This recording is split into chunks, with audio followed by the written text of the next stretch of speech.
Hi, this is Destiny with Dating Ice, and we're going to be taking a look at first date criteria. People are always really nervous on first dates, and there are a few times that you want to make as good of a first impression as you do on a first date. But nerves are high, it's hard to be yourself. How do you make a good first impression? This is some good criteria. First of all, know as much about the person as you can. Obviously, it's a first date, so you're not going to know that much about them, and if you do know that much about them, that might be a little creepy.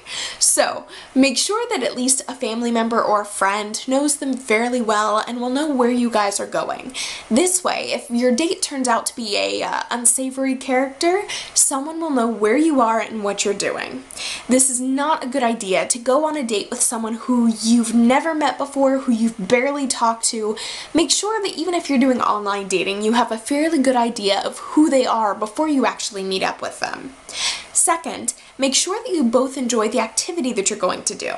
If, for example, you really hate bowling, but you agree to go on a bowling date, you're really gonna have a hard time enjoying yourself. How are you supposed to enjoy your date if you don't enjoy the activity that you're doing? It's going to compromise the whole first date, and that's not a situation that you want to put yourself in.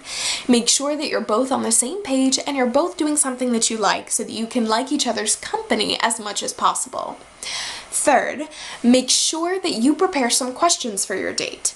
You don't have to do it beforehand if you think you can improv it well on the spot, but it's a good idea to have some questions in the back of your brain so that you can be interested in them and learn as much about them as possible.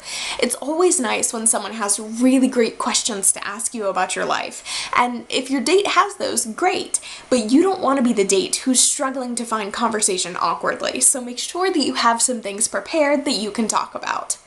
Also, it may be helpful to have a set time for the date to end.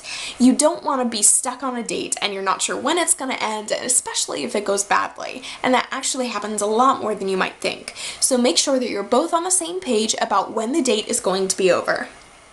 I hope these tips will help you and make your first date as successful as it possibly can. Good luck!